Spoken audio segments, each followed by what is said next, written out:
अस्सलामुअलैकुम, मैं हूं मुनीज़ जहांगीर और आप देख रहे हैं प्रोग्राम स्पॉटलाइट। नाजरीन, आज एक बहुत ही अहम रिपोर्ट आई है जो UN conference on trade and development ने शाया की है, जिसके मुताबिक ये बताया गया है कि पाकिस्तान और जितने भी डेवलपिंग कंट्रीज़ हैं उनकी जो मईशत है वो तबाह हाल हो जाएगी इस पैंडेमिक के नतीजे में। उन्होंने ये भी बताया कि इन सारी डेवलपिंग कंट्रीज़ को एक पैकेज की ज़रूरत होगी, $2.5 ट्रिलियन के पैकेज की ज़रूरत होगी ताकि ये इस बहरान से निकल जाएं। कल वज़ीर आज़म साहब ने एक तकरीर की जिसके अंदर उन्होंने एक प्लान सामने रखा कि कैसे हमने इस पैंडेमिक से लड़ना है। आइए कुछ झलकियाँ उसकी आपको दिखा देते हैं और फिर हम अपने इसका तारुफ कराते हैं। चाइना ने अपने शहर जो था उनका वुहान, उधर उन्होंने तकरीबन 2 करोड़ लोगों को बंद कर दिया, लॉकडाउन कर दिया। और लॉकडाउन करके उन्होंने आज इस कोरोना की वायरस के ऊपर काबू पा लिया। अगर हमारे भी चाइना के हालात होते तो मैं आपको यकीन से कहता हूं कि आज मैं पाकिस्तान के शहरों को बंद कर देता। 25% हमारी आबादी शदीद गुर्बत में रहती है। अगर हम लॉकडाउन करते हैं और इन लोगों को हम ध्यान नहीं रख सकते, किसी किस्म का लॉकडाउन कामयाब नहीं हो सकता। हमारे कच्ची आबादियों के अंदर एक एक कमरे में 7-7, 8-8 लोग, उनको हम कहेंगे कमरों में बंद हो जाओ और हम उनको खाना भी ना पहुंचा सकें। ये एक ऐसी बीमारी है जो अमीर और गरीब में फर्क नहीं करती। हमारा ख्याल है कि अगर गरीब इलाकों में वायरस रहेगी और वो अमीर इलाकों में नहीं आएगी, ये हमें समझ आना चाहिए कि दुनिया में आज आप देख लें क्या हो रहा है। ईमान सबसे बड़ी हमारी ताकत है। दूसरी हमारी ताकत क्या है? हमारे नौजवान आबादी। वायरस का मुकाबला करने के लिए और जंग जीतने के लिए ये है 2 पाकिस्तान की ताकतें। ये जो टाइगर फोर्स है, कोरोना रिलीफ टाइगर्स, ये वो नौजवानों की फोर्स होगी जो इंशाअल्लाह वो जो हमारी कमियां हैं वो पूरी करेगी, हमारी फौज के साथ मिलके, हमारी एडमिनिस्ट्रेशन के साथ मिलके। वज़ीर आज़म साहब के जो बयानात हैं आपने सुने। उन्होंने कहा कि मैं मुकम्मल तौर पे लॉकडाउन इसलिए नहीं कर सकता क्योंकि जो सबसे गरीब तबका है वो बहुत ही मुतासिर होगा। यही एक बहुत बड़ा सवाल है और इसको लेके हमने दावत दी है हुमायूं अख्तर साहब को, जो पाकिस्तान तहरीक इंसाफ के एक लीडर हैं और साबिक वज़ीर तजारत भी रह चुके हैं। कमर ज़मान कायरा साहब पाकिस्तान पीपल्स पार्टी पंजाब के सदर हैं, साबिक वज़ीर इत्तलात रह चुके हैं। खुर्रम दस्तगीर साहब पाकिस्तान मुस्लिम लीग नून के अहम लीडर हैं, साबिक वज़ीर दिफा और खारजा भी रह चुके हैं। खुर्रम दस्तगीर साहब, वज़ीर आज़म ये बार बार कह रहे हैं कि मुकम्मल तौर पर मैं लॉकडाउन इसलिए नहीं कर सकता क्योंकि जो गरीब तबका है वो बिल्कुल ही पिस जाएगा। तो उनकी बात ये एक हद तक दुरुस्त भी है क्योंकि अगर ये हो जाता है तो मईशत की जो रीढ़ की हड्डी है जो ऑलरेडी काफ़ी हद तक मुतासर हो गई है, बिल्कुल ही टूट जाएगी और यहाँ पे लोग जो है भूखे रह जाएंगे। नहीं, इमरान खान साहब की ने गालिबन अब 4 तकारीर कर चुके हैं स्काइप पे इस कोरोना वायरस के लिए, और वो चारों जो हैं वो एक अजीब कंफ्यूजन और तजब्जब को फैलाने का सबब बनी है। क्योंकि जब वजीर आजम ही क्लियर नहीं है कि हमने कोरोना से लड़ना है और अभी तक लड़ने का सिर्फ एक ही तरीका समझ आया है कि लॉकडाउन करें शहरों को, जो ट्रांसमिशन है एक जगह से दूसरी जगह की उसको रोकें। तो जब वजीर आजम पाकिस्तान उस मामले में क्लियर नहीं है तो वो तजब्जब पूरे मुल्क में फैल रहा है और उसकी वजह से जो सूबाई हुकूमतों ने इमरान खान साहब को बाईपास करके जो लॉकडाउन अनाउंस किए हैं उनमें भी ये कंफ्यूजन फैल रहा है कि अगर वज़ीर आज़म बार बार इस पर बज़िद हैं कि लॉकडाउन नहीं होना चाहिए तो हम क्या करें। देखिए, इशू ये है कि इस वक्त मैं तो सुबह पंजाब के बारे में सबसे ज्यादा क्या आगाह हूं। यहाँ जितने भी अभी तक इन्होंने जो आइसोलेशन वार्ड्स बनाए हैं, क्वारंटीन बनाए हैं, वो हालत बद से भी बदतर है। जितने लोग वहां मौजूद हैं, चाहे वो सफाई का इशू है, चाहे उनको खाना पहुंचाने का इशू है, उनको वक्त पर दवाइयां देने का इशू है, उनको हकीकतन आइसोलेट करने का इशू है, हुकूमत पंजाब यकसर नाकाम है। और वजीर आजम को अंदाजा नहीं है कि वो अपनी इस कंफ्यूजन फैलाने वाली पॉलिसी से किस तरह पाकिस्तानियों की जानों से खेल रहे हैं।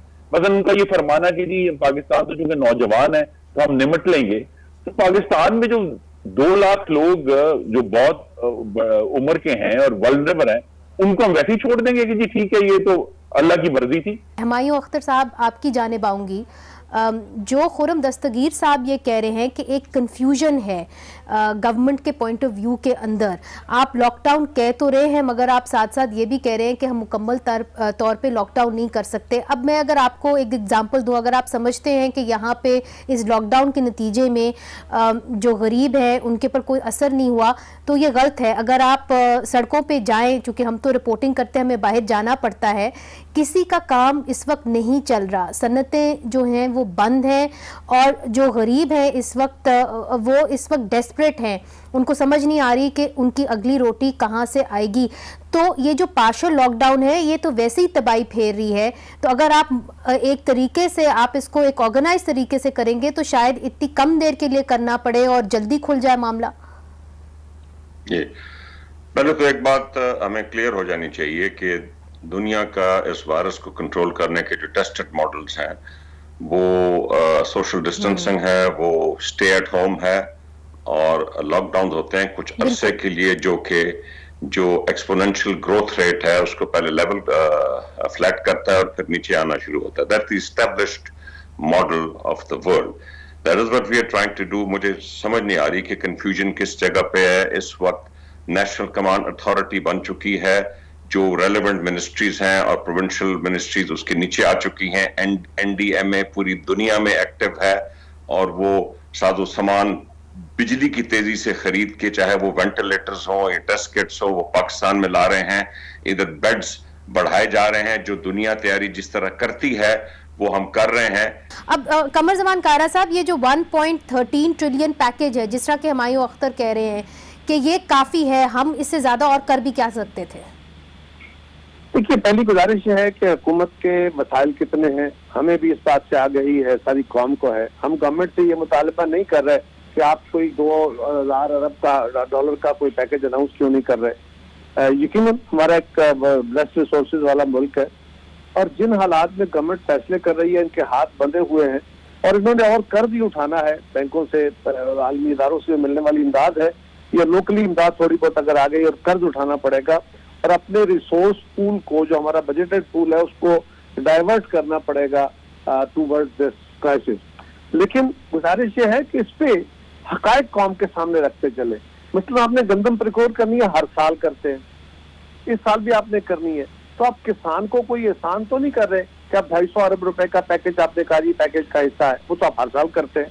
इसी तरह अगर आपने BISP यानी बेनिफिट इनकम सपोर्ट प्रोग्राम के तहत, जिसका नाम आपने बदलने की कोशिश की है, उसके तहत आप लोगों को डायरेक्ट माली इमदाद देते हैं, तो उसके बजट में कितना इजाफा किया है, उसका एक रेगुलर बजट ऑलरेडी है, उसको इसमें शामिल कर लेंगे तो बात नहीं बनेगी।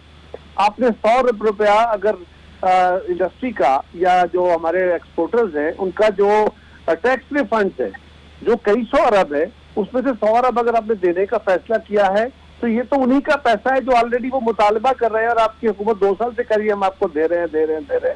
आपने देने की बात की है, चले कुछ ना होने से बेहतर हुआ। इसी तरह यूटिलिटी स्टोर्स है, अच्छी बात है, और बेहतर तरीके से काम करें, बट सवाल वही है, हम गवर्नमेंट को सिर्फ ये कह रहे हैं कि हकायक कौम के सामने रखें, हमें पता है कि वसाइल नहीं है। कमर जमान कायरा साहब, असल में बात यह है कि जो कोरोना टाइगर्स से पहले भी अवाम ने अपनी मदद खुद करने का फैसला कर लिया। हमारे पास ऐसी इदादो शुमार है, हमारे पास ऐसी तस्वीर है जहां पे NGOs ने खुद, यंग लोगों ने आगे बढ़ के इस्लामाबाद के अंदर, पंजाब के अंदर भी खुद अपनी मदद की है। कायरा साहब, EHM है, हर इंसान अहम है, ग्रीन वॉलंटियर्स है, कोरोना सॉलिडारिटी कैंपेन है, जी, लोगों ने खुद अपनी मदद आप की है। मेरे शहर के अंदर बहुत सारे लोग हैं। खुर्रम दस्तगीर साहब, सवाल उठता है, कमर जमान कायरा साहब, अलाउ मी, जो सवाल उठता है वो ये उठता है कि अगर इस वक्त लोकल बॉडीज होती तो क्या ये मसला जो है वो बेहतर तरीके से हल हो पाता कि नहीं हो पाता, जो कि लोकल बॉडीज परमिट कर सकती है। टाइगर फोर्स एक तनाज़े का बायस है। जी खुर्रम दस्तगीर साहब, इमरान खान साहब ने, उनकी हुकूमतों ने जो भयानक जुल्म किए हैं पंजाब के लोगों पे, वो दूसरे जो सूबे हैं वहां तो लोकल गवर्नमेंट कायम है। एक तो उन्होंने जब ये आए 19 माह पहले, इन्होंने पंजाब में जो मिलने वाली तमाम मुफ्त अद्वियात और टेस्ट होते थे अस्पताल में, वो बंद कर दिए। इसका मतलब है कि पंजाब की जो पॉपुलेशन है वो पहले ही अंडर सर्व्ड है और उसको जो उसकी हेल्थ है वो पहले से ही नाजुक सूरत हाल पे थी, क्योंकि दवाइयां मिलनी बंद हो गई, दवाइयों की कीमतें जो है वो 400% बढ़ गई थी। दूसरा ये जो काम किया कि इन्होंने अपनी सियासी मकासद के लिए लोकल गवर्नमेंट जो अभी मिड टर्म थी, उनके अभी 3 साल रहते थे, उनको बंद कर दिया और खत्म कर दिया। अब आज अगर लोकल गवर्नमेंट के मुंतखब नुमाइंदे जो कि एक खासतौर पर वार्ड का जो काउंसलर है, जो 6 से 10 गलियों के ऊपर एक काउंसलर होता है इलेक्ट, अगर आज वो आपके पास होते हैं तो वो 60,000 लोग आपके लिए रेडीमेड फोर्स है जो उन गलियों को जानते हैं, जो उनमें जानते हैं कि कितने गरीब और मुस्तहिक लोग हैं, तो आसानी होती। लेकिन चूंकि सियासी तौर पर उनको हमने इमरान खान साहब को काबिल कबूल नहीं है, क्योंकि मुस्लिम लीग नून के हैं, लिहाजा असल में ये जो टाइगर फोर्स है, मुझे बड़े दुख से कहना पड़ेगा, ये असल में तो आने वाले जो लोकल गवर्नमेंट के इनके इलेक्शन है उसके लिए ये तैयारी कर रहे हैं। क्योंकि अगर ये वाकई संजीदा होते तो फिर ये जो असल एक्चुअल ऑन द ग्राउंड सूरत हाल है हमारे जिलों में वो ये है कि हर जगह सिर्फ पीटीआई के लोगों से रब्ता किया जा रहा है कि जी आप इस टाइगर फोर्स में बने। ये कोई ओपन फोर्स नहीं है जहां कोई भी नौजवान आकर अपने आप को कर सकता है। कोई जब लोकल सतह के ऊपर अच्छा, now allow me to go to Humayun Akhtar साहब। हुमायूं साहब, बात असल में ये है, जिस तरह खुर्रम साहब ये कह रहे हैं कि अगर लोकल बॉडीज होती तो बहुत आसान हो जाता, लोगों तक पहुंचने तक आपकी रसाई ज़्यादा आसान हो जाती। मगर दूसरी बात जो उन्होंने की है वो ये कही है कि ये जो कोरोना टाइगर्स हैं इसके अंदर तो सिर्फ पीटीआई के लोग आएंगे। अगर पीटीआई के लोग आएंगे तो फिर आप एक जिसे कहते हैं ना राह हमवार कर रहे हैं, या आप एक तरीके से प्रिपेयर कर रहे हैं लोकल बॉडी इलेक्शंस के लिए, जो वो समझते हैं कि ये सही नहीं होगा, डिस्क्रिमिनेटरी होगा। मगर अहम सवाल ये भी है कि जब आपने एनजीओज को बैन किया और 18 इंटरनेशनल एनजीओज को आपने बाहर निकाल दिया, अब आप कह रहे हैं कि एनजीओज आपके साथ आके काम करें, जबकि बेशतर एनजीओज, इंटरनेशनल और लोकल एनजीओज इस वक्त बैंड हो गई हैं, खुद हुकूमत ने की हैं। सिर्फ इस हुकूमत ने नहीं, पीएमएलएन की हुकूमत ने भी की हैं। बोल तो जी, मैं आपको एक मिसाल देता हूं। इस मुल्क के जो मेरे ख्याल 40 से ज्यादा कैंटोनमेंट बोर्ड्स हैं, उनकी उसके एक्ट में एक शिक है कि जब तक नए इलेक्शन अनाउंस नहीं होते तो पुराने काउंसलर्स रहते हैं। और मेरा अपना हल्का जो है वो एक कैंटोनमेंट बोर्ड है। मुझे तो किसी किस्म की कोई एक्टिविटी नजर नहीं आई। ज्यादातर वो पीएमएलएन के हैं काउंसलर्स, जो कि वो काउंसलर्स को दौड़ धूप कर रहे हो, सब घरों में छुप के बैठ गए हैं। ये पीटीआई का वर्कर इस वक्त निकला हुआ है। जहां तक ये कोरोना फोर्स का ताल्लुक है, कोरोना फोर्स में कहीं नहीं लिखा हुआ ये एक वॉलंटरी फोर्स है कि वो सिर्फ पीटीआई के लोग होंगे। सिर्फ इसलिए कि पीटीआई की हुकूमत है और हमने ये वॉलंटरी फोर्स का ऐलान किया है तो लोग कह रहे हैं ये पीटीआई की फोर्स होगी। आप निकाले अपने वर्कर्स को, पीपल पार्टी वाले और पीएमएलएन वाले, और ये मुल्क पे आफत आई हुई है, दुनिया पे आफत आई हुई है। आइए हमारे साथ मिलिए। अपनी जानों को खतरे में डालना है इस फोर्स ने। ये फोर्स ने कोई झंडे लहरा के घरों में तो नहीं बैठना। अभी मैं इतना सिर्फ नाजरीन को बताती चली जाऊं कि लोगों ने अपनी मदद आप करनी शुरू कर दी है और हमें बहुत सारी इंफॉर्मेशन, बहुत सारी तस्वीर, बहुत सारी इस तरह के खतूत आ रहे हैं, ईमेल्स आ रही हैं कि कहां आपने ये सामान पहुंचाना है। लोग अपनी तरफ से लिस्ट्स बना रहे हैं और वॉलंटियर टीम्स इकट्ठे कर रहे हैं ताकि जो सामान है और जो पैसे हैं वो उन लोगों तक पहुंच जाएं जो अफोर्ड नहीं कर सकते। वक्फा लेते, वक्फे के बाद फिर से हाजिर होते। Welcome back. हुमायूं अख्तर साहब, ब्रेक से पहले भी आप कुछ कह रहे थे, मगर एक सवाल ये भी बनता है कि क्या हमें आईएमएफ के पास वापस जाना चाहिए? क्या अपने शराइत फिर से मनवाने चाहिए या उनको रीस्ट्रक्चर, जो डेट फाइनेंसिंग है उसको रीस्ट्रक्चर करना चाहिए? क्योंकि यही बात बिलावल भुट्टो जरदारी साहब भी कर चुके हैं। Is it now possible? मैं दो आपके सवाल हो गए। एक और चीज मैं बताऊं कि जो भी पॉलिटिकल पार्टी, और ये तीनों बड़ी पार्टीज हैं, पीटीआई, पीपल पार्टी और पीएमएलएन, इसके पूरे पाकिस्तान में या एमएनएज होंगे या एमपीएस होंगे या टिकट होल्डर्स होंगे, ऐसे लोग जो चंद हजार वोट से हार गए हों, उनकी पूरी ऑर्गेनाइजेशंस होती हैं, हर हल्के में तंजीम होती है। तंजीम के बगैर एक एमएनए या एमपीए, ये दोनों मेरे साथी इलेक्शन लड़ते हैं, इनको मालूम है, लड़ नहीं सकता। 4 से 5 हजार की हमारी टीम होती है। मेरे हल्के में तो हमने वो टीम्स एक्टिव की होती हैं। हमें एक एक मोहल्ले का पता होता है कि उसकी क्या सूरत हाल है, उसमें कौन मुस्तहिक खानदान है, किसकी रोजी बंद हो गई है, किसको जाती तौर पे हम उनको मदद करते हैं और इज्तिमाई तौर पे जो स्टेट कर रहा है उसमें भी ताउन करेंगे। ये अपने लोगों को एक्टिवेट करेंगे, ये आप कह रहे हैं। पॉलिटिकल पार्टी जो है वो घर में नहीं बैठ सकती इस सूरत हाल में। अब आपने IMF का सवाल किया, देखिए ठीक है, आई गॉट योर पॉइंट। जी, मैं IMF का आपने सवाल किया, मैं IMF का सवाल का जवाब मैं दूं। देखिए मुनीज़े, अगर कोई ये समझता है दूसरी जंग अजीम के बाद ये सबसे इंसिडेंट है जिसने शेक किया सारी दुनिया के निजाम को हिला के रख दिया, अगर अमीर मुल्क ये समझ रहे हैं जर्मनी की कि हम उन्होंने अपनी हिफाजत कर लें और गरीब मुल्कों को उन पे छोड़ दें, तो ये वायरस कभी खत्म नहीं होगा। ना गरीब मुल्क ये अपने तौर पे वायरस खत्म करेंगे, ना उनके पास इतने जराए हैं। तो ये ग्लोबल इसकी एक अप्रोच होनी चाहिए, चाहे वो वैक्सीन निकले, चाहे वो मल्टीलैटरल जो IMF जो है उसने 50 बिलियन का फंड बनाया है कोरोना के लिए। वर्ल्ड बैंक और एशियन बैंक ने पाकिस्तान को 538 मिलियन डॉलर ऑलरेडी दे दिया। एशियन इंफ्रास्ट्रक्चर इन्वेस्टमेंट बैंक जो चाइना का है उन्होंने दी है, उसके अंदर उन्होंने कुछ इंफॉर्मेशन भी रखी है, उसके बारे में मैं बात करती हूँ। कमर जमान कायरा साहब भी हमारे साथ मौजूद है। कमर जमान कायरा साहब, जो हुमायूं अख्तर साहब ये बात कर रहे हैं कि जी पॉलिटिकल पार्टीज को पता होता है कि एग्जैक्टली उनके लोग कहाँ हैं, उनको इस टाइम पे निकलना चाहिए था, और अब चूंकि पैंडेमिक है, ये जो वर्ल्ड वॉर 2 था उसके बाद जर्मनी की डेथ माफ हो गई थी, तो क्या हम रिस्ट्रक्चर कर सकते हैं डेट? देखिए, पहली गुजारिश है कि गवर्नमेंट का ये हक है, गवर्नमेंट इस वक्त लीड कर रही है और उन्हीं को इख्तियार दिया हुआ है जैसे भी मिला, लेकिन उनका इख्तियार है इस वक्त कि उन्होंने सब लोगों को साथ लेके चलना है, इस क्राइसिस पे फैसले करने हैं, लोगों की मदद करनी है, इकोनॉमी को ड्राइव करना है, ये सारी बातें दुरुस्त है। इसके लिए गवर्नमेंट का एक न्यूट्रल एटमॉस्फेयर में सबको इत्मीनान में लेके चलना जरूरी था। आप कौमी असम्बली में, सूबाई असम्बलियों में क़यादत के लेवल पे ये काम करने में फेल हो गए, और आप पार्टीजन हुए पड़े। आपको सियासी होना चाहिए, पार्टीजन इस वक्त नहीं होना चाहिए। और इस वक्त इत्तेफाक राय पैदा करने के लिए अगर टाइगर फोर्स जो आपका अपना सियासी नारा और अपना सियासी विंग है, उसके अंदर आप रजिस्ट्रेशन करा रहे हैं, तो उसके लिए कल आप अगर तो ये हो कि तहरीक इंसाफ की पार्टी लेवल पे फंड नहीं, मगर वो कह रहे हैं कि ये ओपन है, इसके सिर्फ PTI के लोगों के लिए नहीं है, इसके अंदर कोई भी जा सकता है। नहीं, मेरी गुजारिश ऐसे नहीं है जी, बिल्कुल। टाइगर फोर्स इमरान खान के बाकायदा वो उनका ऑलरेडी पॉलिटिकल स्लोगन है, एक ऑर्गेनाइजेशन का नाम उन्होंने रखा हुआ है, ये ऐसा नहीं है सिंपल। दूसरी गुजारिश है, प्रोग्राम इंसाफ यूथ फोर्स है सर, मेरी गुजारिश थोड़ी सी हुमायूं अख्तर साहब, कल आपने मेरे साथ प्रोग्राम में बैठे कहा कि हाँ ये हमारी पॉलिटिकल फोर्स है, आप भी अपनी फोर्स बनाएं। मेरी भी पॉलिटिकल फोर्स मौजूद है, मेरी भी यूथ है, मेरी भी PSF है, इसी तरह मुस्लिम लीग की भी है, बाकी जमातों की भी है। लेकिन हम क्या कह रहे हैं, अगर तो गवर्नमेंट के रिसोर्सेज आप अपने MPs, MNAs आप अपने इन फोर्सेज के जरिए इस्तेमाल कराएंगे, और ये जो ऑर्गेनाइजेशन आप बना रहे हैं, और फिर ये पोलिटिसाइज होगा, नेगेटिव पोलिटिसाइजेशन होगी, जो बड़ा अफसोसनाक बात होगी। इसलिए कि हमारे जो लोकल लेवल पे लोग होते हैं वो ज्यादा डिवाइडेड होते हैं।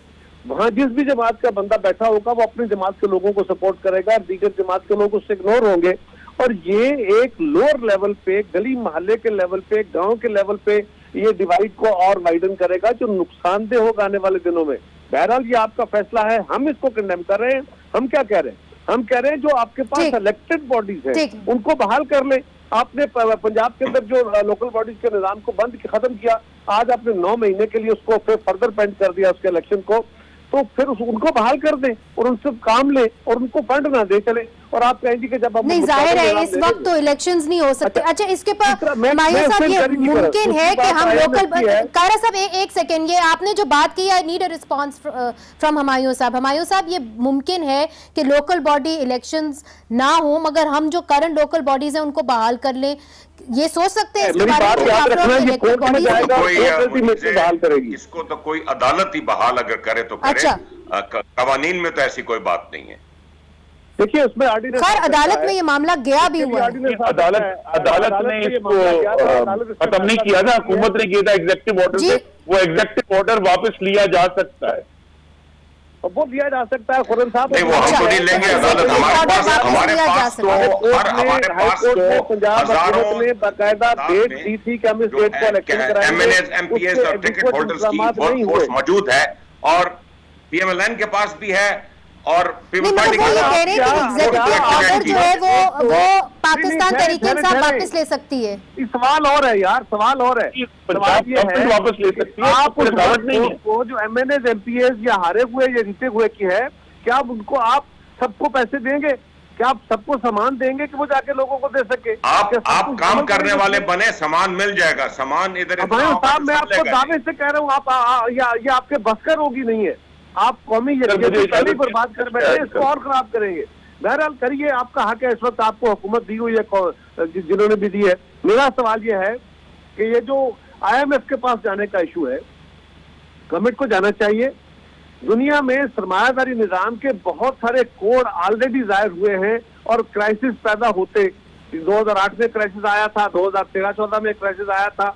ये क्राइसिस वैसे भी एक बड़ा क्राइसिस बन रहा था, इकोनॉमिक क्राइसिस। अब सवाल यह है कि इस दुनिया में इस कोरोना वायरस ने जो पूरी दुनिया को इस पैंडेमिक ने कब्जे में ले लिया है, इससे दुनिया निकलेगी तो दुनिया में बहुत बड़ी सियासी तब्दीलियां भी होंगी और दुनिया में बहुत बड़ी सोसाइटल तब्दीलियां भी होंगी और इकोनॉमी में भी बहुत बड़े चेंजेस होंगे, क्योंकि ये कोई छोटी सी चीज नहीं है, ये पूरे निजाम को, सारी दुनिया के निजाम को हिला देगी। इस पे गवर्नमेंट को बैठ के स्टडी कराने चाहिए कि हमें छोटा मुल्क, छोटी इकोनॉमी होते हुए कल आने वाले दिनों का चैलेंज हम कैसे फेस करेंगे। ये खाली IMF और इनसे दाद लेके काम नहीं चलेगा। ठीक है, मैं समझ गई हूँ आपकी बात। खुर्रम साहब, चूंकि आप ऐसे ओहदे के ऊपर रह चुके हैं जहां आपने शायद IMF से बात भी की हो, मैं नहीं जानती कि नहीं, मगर IMF को अगर एक साइड पे छोड़ दें, जिस तरह के ये रिपोर्ट्स कह रही हैं कि यहाँ पे बहुत बड़ा बुहरान आने वाला है, अब जो हुकूमत वक्त है उसको क्या करना चाहिए? और जिस तरह के कमर जमान कायरा साहब कह रहे हैं कि लोकल बॉडी इलेक्शंस तो ये हो सकते हैं अगर ये फिर से एग्जीक्यूटिव ऑर्डर जो है उसको वापस कर दे, रिसेंट कर दे। देखिए, पहली तो बात यह है कि जिस बहरान की तरफ UNCTAD ने इशारा किया है आज की रिपोर्ट में, वो बहरान पाकिस्तान में आ चुका है, वो आने वाला नहीं है, क्योंकि ऑलरेडी जो है लॉस्ट एक्सपोर्ट अर्निंग का इशू पाकिस्तान में बन चुका है। उन्होंने कहा था फॉलिंग कमोडिटी प्राइसेस से पाकिस्तान को नुकसान होगा, वो शुरू हो चुका है। जो करेंसी डिवैल्यूएशन है उससे नुकसान होगा, वो नुकसान शुरू हो चुका है। तो ये कहना कि शायद को आने वाले दिनों में आएगा, वो बहरान आ चुका है। इसके नतीजे में गवर्नमेंट को मगर एक चीज मुझे क्लियर कर दीजिए, ये जो इनफॉर्मल इकोनॉमी की बात करते हैं और इस रिपोर्ट में भी कहा गया है कि जी इनफॉर्मल इकोनॉमी जो है वो शायद तबाही का बायस बने, मगर मुझे याद है कि आपके लीडर मियां नवाज शरीफ साहब ये कहते थे कि इनफॉर्मल इकोनॉमी जो है इस इकोनॉमी को ग्रीस करती है। तो आप समझते हैं कि ये इनफॉर्मल इकोनॉमी जो डेवलप वर्ल्ड में नहीं है, डेवलपिंग वर्ल्ड में है, शायद एक तरीके से ये हमें बचा जाए, क्योंकि हमें नहीं पता कि ये कैसे रिएक्ट करेगी इस पैंडेमिक को। जी, ये हम सब के लिए एक बड़ा लम्हा फिक्रिया है कि वो इनफॉर्मल इकोनॉमी जो पाकिस्तान को लेकर चलती रहती थी, उसकी एक खास हुजम है जिसकी वजह से वो बचत होती है। इस कोरोना वायरस में जो लॉकडाउन नेसेसरी था, लेकिन इस लॉकडाउन ने सबसे ज्यादा हिट जो है वो उस इनफॉर्मल इकोनॉमी को किया है कि वो जो पहिया था नीचे वाला, जो पाकिस्तान को अफलोट रखता था और जो एक इज्तिमाई भूख थी उसको रोके रखता था, मैंने कम से कम अपने लाइफ टाइम में पहली दफा उस इनफॉर्मल इकोनॉमी को हिट होते हुए देखा है। और ये बहुत बड़ा बहरान है, लेकिन चूंकि पाकिस्तानियों की जिंदगी सबसे अहम है, उनको बचाना जरूरी है, तो लॉकडाउन भी जरूरी है, लेकिन गवर्नमेंट को अभी से इसके ऊपर सोचना पड़ेगा। पहले जो इनकी बहुत ही सिंपलिस्टिक रेमेडीज थी कि जी हम 13.25% इंटरेस्ट रेट करके किसी तरह महंगाई को रोक लेंगे, वो नहीं रुकी 13.25 से। और आपने देखा कि वो जो नशा लगाया था हेरोइन का, हॉट मनी वाला, जैसे ही जरा सा क्राइसिस आया वो हॉट मनी पाकिस्तान से निकला और पाकिस्तान का रुपया जो है फिर फ्री फॉल में है। लेकिन इससे पहले जो डिस्कशन हो रही थी, मैं उसमें ये कहूं कि देखिए, पाकिस्तान की आवाम की उम्मीद नहीं है कि हुकूमत उनको राशन पहुंचाएगी, और अल्लाह के करम से खासतौर पर गुजरांवाला जैसे शहर में बहुत लोग हैं जो जाती तौर पर बहुत बड़ी खैरात करते हैं, रोजाना की बुनियाद पर करते हैं, आज भी कर रहे हैं। मुस्लिम लीग नून के बहुत सारे लोग जो हैं वो बगैर तस्वीरें खिंचाए खैरात कर रहे हैं। जो हुकूमत के करने के काम है, मैं फिर दोहरा दूं, पहली बात डॉक्टरों को प्रोटेक्टिव इक्विपमेंट प्रोवाइड करें। ये सबसे बड़ा फर्ज है उनका हुकूमत के काम करने वाला।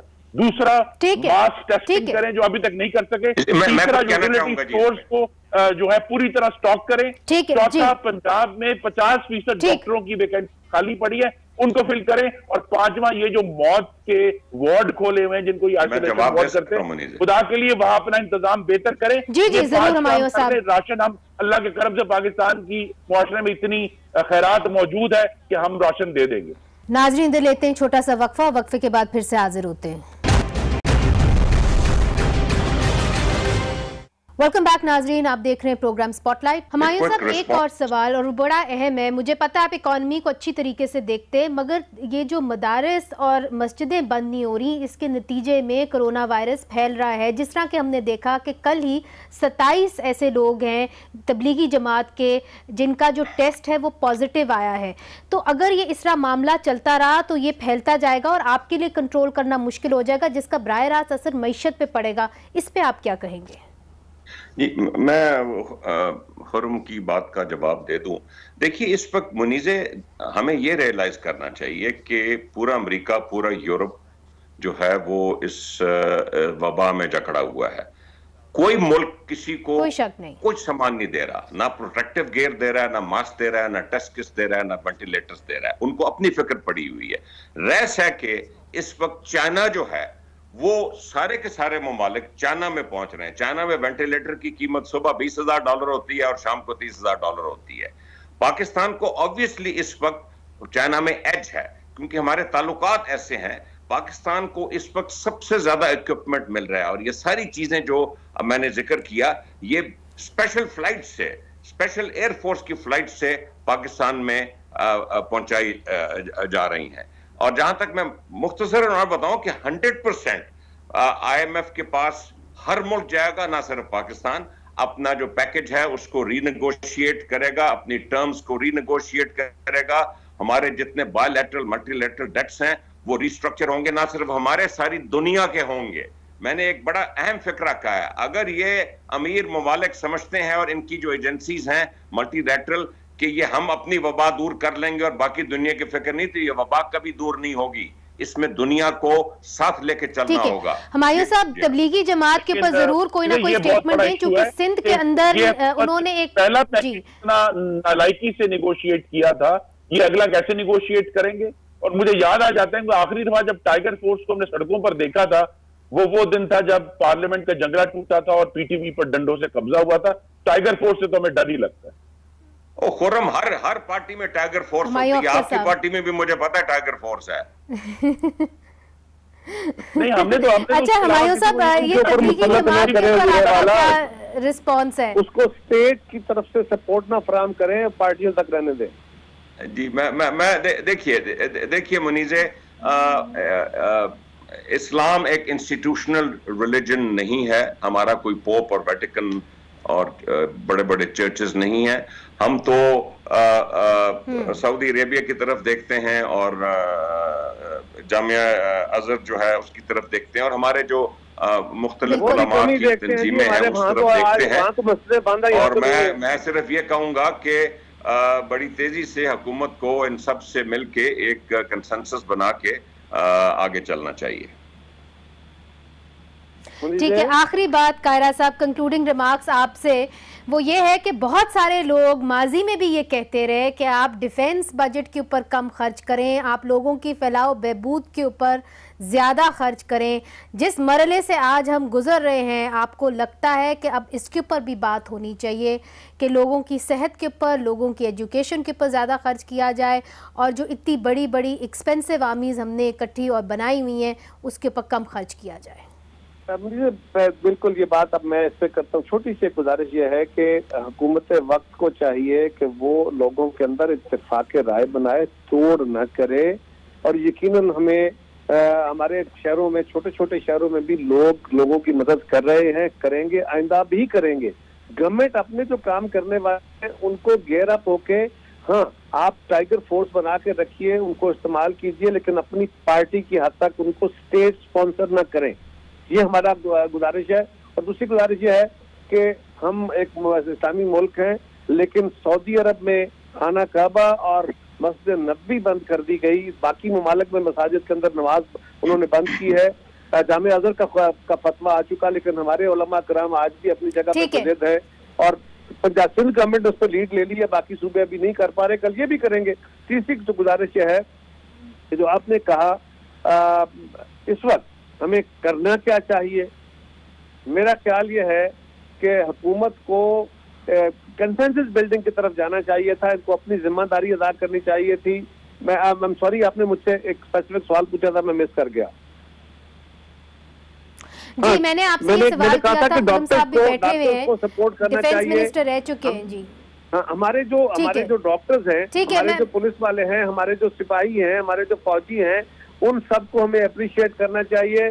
और मैं आपसे गुजारिश करूं, आपने लोगों को, गवर्नमेंट को कहें, आज इस प्रोग्राम के जरिए कहें कि आप डॉक्टरों को स्पेशल तनख्वाह देने की बजाय गवर्नमेंट, पंजाब गवर्नमेंट ने, मैं सोशल वेलफेयर के डिपार्टमेंट की बात कर रहा हूँ, सोशल वेलफेयर डिपार्टमेंट में जो डॉक्टर्स हैं उनकी तनख्वाह एक दिन की पूरे अमले की काट ली गई है।